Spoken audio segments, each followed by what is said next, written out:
CBN नेपालीमा तपाईलाई हामी स्वागत गर्दछौं। जब पनि हामी कष्टभित्र पर्छौं र त्यो बखत चाहिँ हामीले परमेश्वरले हामीलाई विशेष एउटा उहाँलाई महिमा दिने अनि त्यो भित्रबाट उहाँको प्रशंसा र महिमा गर्ने विशेष समय हो भनेर हामीले त्यसलाई असल प्रकारले लिन सक्छौं।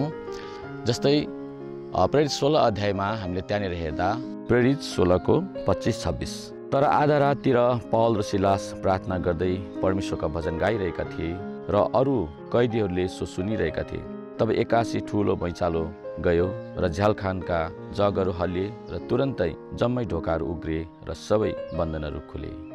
र उनीहरू जेलमा परेको समयमा पनि उनीहरूले त्यो समयलाई चाहिँ यति सुन्दर प्रकारले प्रयोग गरे कि आफू कष्टमा रहेर पनि परमेश्वरको स्तुति गरिरहेका थिए। 12 बजी रातिको समयमा पनि उनीहरूले परमेश्वरको प्रशंसा गरिरहेका थिए, जसद्वारा परमेश्वरले आफ्नो उपस्थिति दिएर त्यो जेलखानको सबै दिवारहरू, सबै जेलखानको कैदीहरूको हातमा लगाइएको सबै बन्धनहरू फुकालिएको थियो। र यो एउटा प्रशंसा, परमेश्वरले प्रशंसा गर्दै गर्दाखेरि उहाँको उपस्थिति हामीले थाहा गर्न पर्ने एउटा विशेष समय हुन सक्छ। कतिवटा जीवनमा आइपर्ने कष्टहरू हामीले हेर्दाखेरि झेल्नै नसक्ने प्रकारको रूप देखिन्छ, तर जब पनि परमेश्वरको उपस्थिति, परमेश्वरको साथ जीवनमा आउँछ, तर त्यो जस्तै ठुलो एउटा पर्खाल, एउटा कष्टको पर्खाल आए तापनि हामीले उहाँको उपस्थिति भित्र भएर त्यो पर्खाललाई हामी सजिलैसँग हामी तोड्न सक्छौं, त्यो पर्खाललाई हामी जित्न सक्छौं। दानियल सिंहको खोरमा जब परे तब दानियलसँग पनि परमप्रभु हुनुभएको कारणले गर्दा सिंहको मुखहरू परमेश्वरले थुनिदिनु भयो अनि दानियलले पनि एउटा साँच्चै नै जीवित परमेश्वरको नाउँमा आफूले जीवन जिएको कारणले गर्दा अनि उनको स्तुति अनि उनको प्रार्थनालाई निरन्तर राखिरहेको कारणले गर्दा दानियलले साँच्चै नै एउटा परमेश्वरको उपस्थितिबाट आफूलाई छुटकारा गर्न पाएको छ।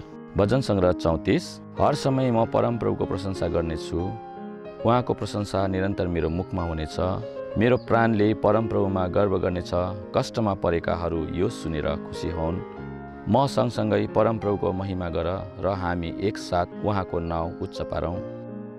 र यो समयहरूमा चाहिँ हामीले विशेष गरी परमेश्वरको सार्वभौमिकता, उहाँको भलोपन माथि हामीले भरोसा राख्नु पर्दछ, जसको कारणले गर्दाखेरि हामीलाई यस्तो कष्टहरूको समयमा हामीले सजिलैसँग यो कष्टहरूबाट हामी निक्लन सकिरहेका हुन्छौँ। यहाँ जुन ध्यान हामीले तपाईँहरूको अगाडि राखेका छौँ, यी सबै कुराहरू तपाईँले सुन्नुभयो र मनन गर्नुभयो होला र तपाईँहरू आशित हुनुभयो होला भनेर हामी आशा गर्दछौँ।